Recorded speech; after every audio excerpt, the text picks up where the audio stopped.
Olá, meus irmãos, tudo bem? Eu sou o pastor Davi Cardoso e estou com a missão aí também de compartilhar com vocês sobre o tema no livro dos Juízes, e a mim me foi dado aqui pelo nosso amigo Júnior.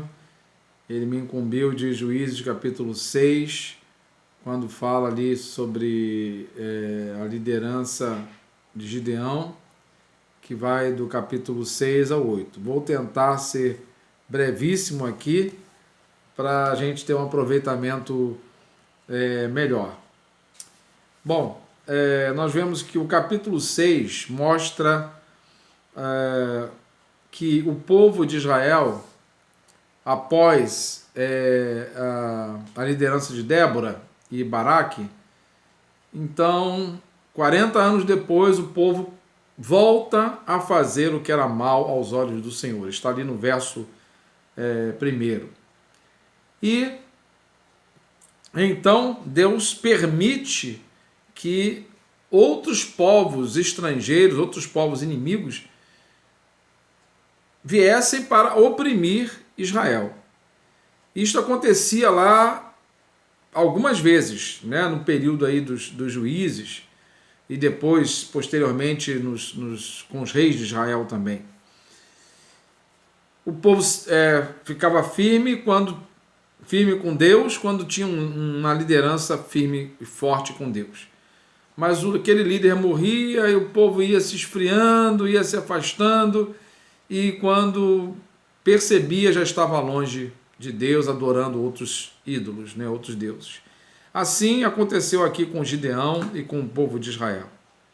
E eles estavam sendo duramente oprimidos, humilhados. Diz ali que eles até fizeram esconderijos nos montes, nas cavernas, fortalezas. Eles se escondiam para não morrerem, né, pelo povo inimigo, no caso aqui os midianitas, chamados assim.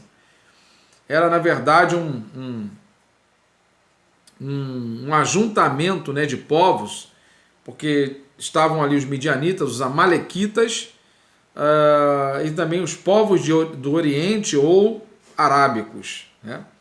Diz a palavra que eles eram como gafanhotos, era uma multidão, está lá no verso 4, né, do capítulo 6. Era uma multidão, então era um povo assim poderosíssimo, militarmente falando, e em número, né? Era uma multidão. E o sofrimento do povo de Israel era terrível, né? Porque esses midianitas, com os seus apoiadores, eles chegavam lá na região de Israel, aonde o povo plantava, o povo cultivava, e eles destruíam as plantações, não deixavam mantimento em Israel, nem ovelhas, né? Roubavam o que roubava e o resto eles destruíam. Então, o povo de Israel estava em sofrimento, passando fome, né? Por quê? Porque eles haviam se afastado do Senhor. Mas a partir do verso 6 começa uma guinada. Por quê? Diz lá no verso 6 que os israelitas clamaram ao Senhor. Então, quando nós clamamos a Deus, meus irmãos, as coisas começam a mudar. Deus, ele nos ouve, ele não está indiferente à nossa dor, ao nosso sofrimento. E quando ele viu que o povo de Israel começou a clamar, a buscar a sua face, certamente Deus começou a mover as coisas para que aquela situação de opressão pelos midianitas fosse encerrada. Ele enviou aqui um profeta, a partir do verso 8, nós lemos ali até o verso 10, não diz o nome desse profeta, mas começou a falar tudo que Deus havia feito por eles lá no Egito, o livramento lá do Egito. E lá no verso 10 o profeta declara: eu sou o Senhor vosso Deus, né? Aqui novamente o eu sou, né? Essa expressão é muito forte em todo o Antigo Testamento, né? é o mesmo eu sou que se revelou a Moisés, né? E ele declara: não temais os deuses dos amorreus, em cuja terra habitais, mas não obedecestes a minha voz, né? E Deus continua a mover as coisas para que o povo de Israel, o seu povo, fosse liberto. Diz ali que o Senhor enviou um anjo. A partir do verso 11, vemos a atuação desse anjo ali falando com Gideão, que se sentia ali um homem pequenino, fraquinho, né? Ele diz lá que ele era o menor na casa do seu pai, está lá no verso 15. Mas esse anjo do Senhor se refere a Gideão como valente, né? Está lá no verso 12. Homem valente, o Senhor está contigo. Olha só, né? Gideão se sentindo tão pequenininho, morando lá em Ofra, estava lá debaixo do carvalho, estava malhando trigo, para escondê-lo dos midianitas, está escrito ali no verso 11. Olha só, porque ele sabia do sofrimento. Então, se ele não escondesse o trigo, logo vinham lá os amalequitas, midianitas, e roubavam ou destruíam o alimento deles. E roubavam, inclusive, gado, né? Já foi dito isso lá, que eles roubavam também o gado, as ovelhas, né? Lá no verso 4. Então, Gideão recebe a visita do anjo, que começa a falar com ele, mas Gideão também se sente fraquinho, está lá no verso 13, né? Ele fala sobre isso. E aí o anjo ainda diz, olha para ele, né? Diz: vai nesta tua força e livra Israel das mãos dos midianitas. Não sou eu que estou te enviando? Olha só que palavra maravilhosa, né? O anjo diz para Gideão: vai nesta tua força. Mas aí Gideão olha para si, né, e diz: mas que força onde? Eu não tenho força nenhuma, estou aqui um fiapo, né? Um fiapo seco. E no verso 15 ele reforça, ele estava com a autoestima dele muito baixa mesmo. E Gideão diz ainda para o anjo: ah, meu Senhor, com que livrarei Israel? A minha família é mais pobre em Manassés. Eu sou o menor na casa de meu pai. E então Deus ainda reforça novamente através do anjo, falando lá no 16: eu estarei contigo. Olha só que palavra maravilhosa, né? Gideão estava sendo aí preparado, trabalhado para essa grande missão. Ele então, após este encontro com o anjo, ele à noite recebe a visita do Senhor, que manda ele tomar um novilho, manda ele derrubar o altar de Baal, que pertencia ao pai dele, né? O pai dele se chamava Joás, morava lá em Ofra também, né? Então o anjo manda ele derrubar o altar de Baal, um poste chamado Aserá, né? Era um pau, né? Tipo um totem, né? Que ali era uma imagem também. E Deus manda ele pegar esse poste de Aserá e preparar porque ele ia fazer um holocausto.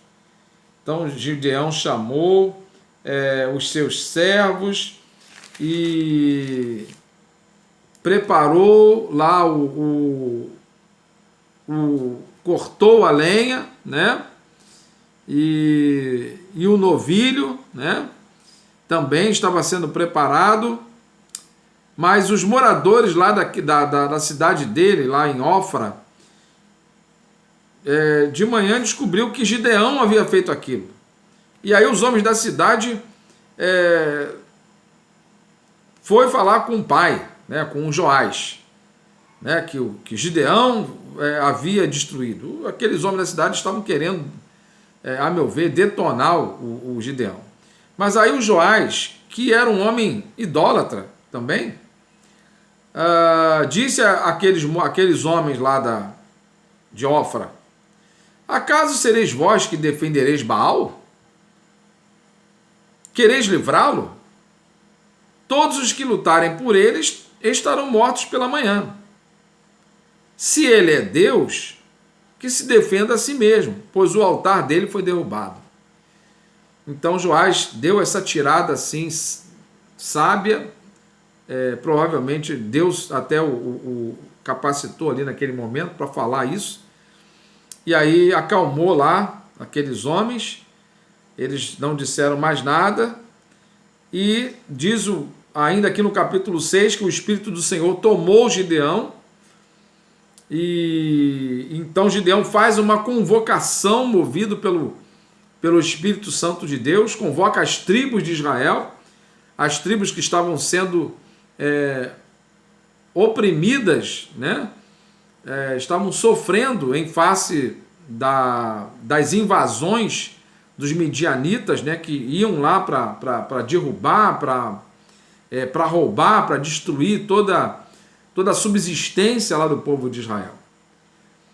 E Deus fala novamente com o Gideão, mas ele também ele pede a Deus uma prova, a famosa prova lá da porção de lã, quando ele pede para Deus: se o Senhor vai comigo, que o orvalho molhe somente a lã e em volta fique tudo seco, e depois, ao contrário, a lã fique seca e o orvalho todo molhado em volta.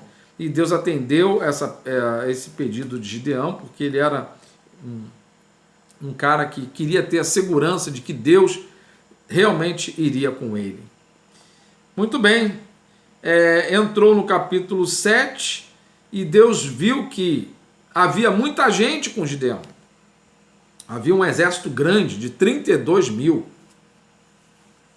Não tão grande quanto o exército dos amalequitas e midianitas, que diz o texto bíblico que eles eram como gafanhotos, uma multidão, né, de gafanhotos. Mas Deus falou assim para Gideão: para que Israel não se glorie contra mim, dizendo: foi a minha própria mão que me livrou. Aí Deus começa a fazer uma seleção, né? A primeira foi: quem for covarde e medroso, volte. Então, para andarmos nos caminhos de Deus, não podemos ser medrosos. Nós temos que permanecer. Permanecer, custe o que custar. E assim, prosseguimos na caminhada. Não dá para a gente desistir de Deus, desistir do caminho de Deus, de forma alguma. Temos que ir em frente. Mas nessa primeira seleção, 22 mil homens de Gideão voltaram, né? Ficando 10 mil. Mas Deus ainda falou para Gideão: olha, ainda são muitos. Ainda são muitos. Vai ter mais uma prova. Aí Deus mandou eles descerem lá as águas, e aqueles que foram beber água e levaram as mãos à boca, então esses foram separados, foram os 300 homens que Deus falou lá no verso 7: eu vos livrarei e entregarei os midianitas nas tuas mãos, com estes 300 homens. Para Deus, não são muitos que ele precisa para poder ganhar a batalha. Deus vai usar poucos. Deus usa poucos, porque ele faz grandes milagres acontecerem.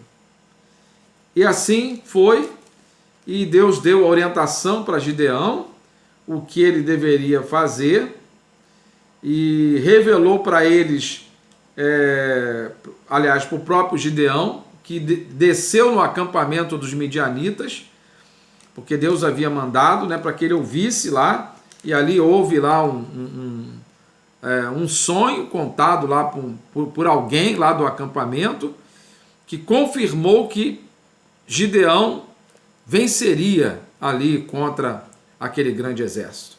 Gideão voltou ao acampamento de Israel e disse lá: levantai-vos, vamos. E ele dividiu aqueles 300 em companhias de 100. E assim aconteceu, né? Gideão deu as orientações, eles tinham que carregar lá os cântaros, né? Os jarros, né? de barro, carregando as trombetas e também as tochas que iam dentro dos jarros de barro. E Gideão com o seu grupo de 100, né? Então foram 3 grupos de 100, estrategicamente posicionados. E perto da meia-noite, diz o texto, que Gideão e os 100 homens, eles tocaram as trombetas, despedaçaram os jarros que tinham nas mãos, e as 3 companhias também fizeram o mesmo. Tocaram as trombetas, despedaçaram os jarros, segurando com a mão esquerda e com a direita a trombeta. E gritaram: a espada pelo Senhor e por Gideão. E cada um permaneceu ali no seu posto. Eles não partiram para cima do exército dos midianitas, não. As trombetas foram tocadas, diz ali o texto, e agora já no capítulo 7, ali do verso 22, e diz ali que o Senhor fez com que todos no acampamento voltassem a espada uns contra os outros. Olha só que coisa maravilhosa, né? O povo de Israel não precisou descer para lutar, guerrear contra aquele grande exército, mas eles quebraram os jarros, tocaram as trombetas e as tochas então iluminavam. E diz ali a palavra que Deus fez com que eles voltassem a espada uns contra os outros, isto é, eles se mataram, né? E muitos fugiram, né? Muitos conseguiram sobreviver e fugiram. E aí as outras tribos que foram convocadas perseguiram os midianitas também, e Gideão também convocou o Efraim para que descessem, ocupassem, né, as águas deles, né, numa região ali e perto do Jordão. E assim foi. E aqueles efraimitas, eles prenderam 2 líderes, né, 2 líderes dos midianitas, está escrito ali no verso 25 do capítulo 7, chamavam Oreb e Zeeb, né? Eram esses 2 líderes, né, que tinham esses nomes. E eles mataram aqueles homens, né, e levaram a cabeça de Oreb e a de Zeeb a Gideão. Foram mostrar a Gideão, que estava lá do outro lado do Jordão. Tá? E assim Deus operou este grande milagre, esta grande vitória. No capítulo 8, Gideão tem lá um atrito com os guerreiros lá de Efraim, que eles queriam ter participado, né, naquela primeira incursão, juntamente com os 300, enfim, mas aí Gideão dá uma palavra ali diplomática com eles. Depois Gideão com os seus 300 homens vão em perseguição aos reis midianitas que tinham fugido, que eram o Zeba e o Zalmuna. Então Gideão parte em perseguição, passam por uma cidade chamada Sucote, mas eles fizeram pouco caso de Gideão. Olha, está lá no verso 6, os reis midianitas, o Zeba e o Zalmuna, já estão com você? Então eles não deram pão para o exército de Gideão, né? Estavam famintos, estavam exaustos, precisando se alimentar, e aquela cidade de Sucote, o povo lá não quis ajudar Gideão. Gideão prossegue, continua um pouco mais perto ali de Sucote, chega em Peniel, que também fez a mesma coisa. Fez pouco caso de Gideão e não deu pão a eles. E Gideão ficou bravo e ameaçou, tanto em Sucote quanto em Peniel. Gideão fez ameaças para ele, né, de que ele ia voltar e ia dar punição para eles lá. Enfim, Gideão desceu com os 300 e encontra lá Zeba e Zalmuna, os reis de Midianitas, desceram lá embaixo, lá numa cidade chamada Carcor, e diz a Bíblia que eles estavam lá desapercebidos, né, mais ou menos achando tranquilos, e eram 15 mil que estavam lá com esses dois reis, Zeba e Zalmuna, porque 120 mil já haviam morrido naquela confusão que Deus proporcionou quando Gideão tocou as trombetas, né, com o povo de Israel. E ali Gideão também guerreou com Zeba e Zalmuna, mataram aqueles 15 mil e levaram presos Zeba e Zalmuna, né? Esses reis. Capturaram esses reis, levaram embora, passaram lá por Sucote também, né? E lá em Sucote castigou os anciãos de lá, os 70 anciãos de lá, né? Passando por Peniel, isso está lá nos versos 17 e 18, eles também matou os homens ali naquela cidade de Peniel, derrubou a torre deles, e Gideão então agora convocou o filho dele se chamava Jéter, o filho primogênito de Gideão, e disse para ele: mata aí os reis. Mas ele não quis. Esse jovem ele não quis, teve medo e não quis, não teve forças, né? Teve medo. Está no verso 20.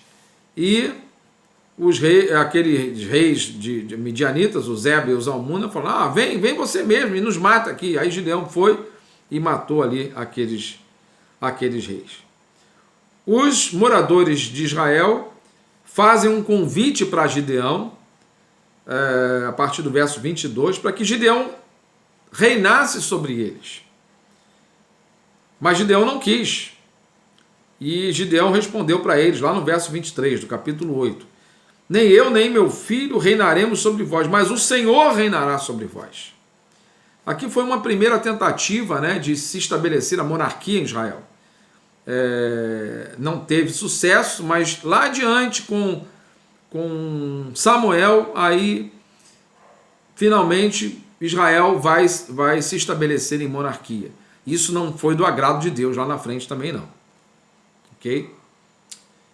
E aqui também não seria, claro.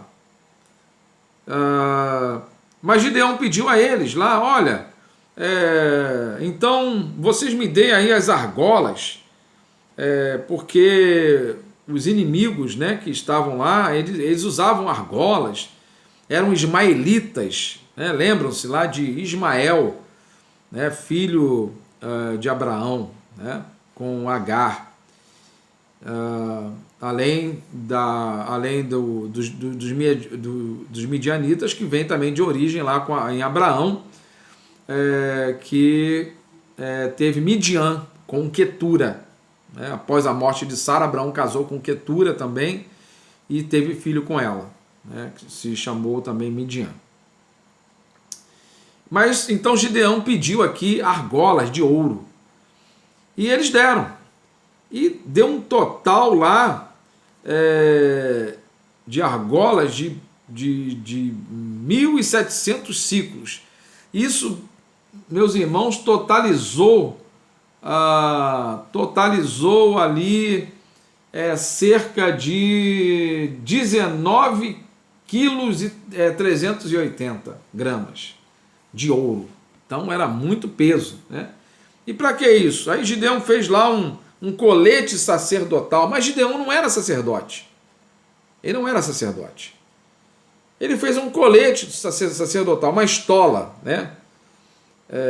E isso diz o texto lá no verso 27 do capítulo 8, que isso foi uma armadilha para Israel. Foi uma armadilha. E foi mesmo.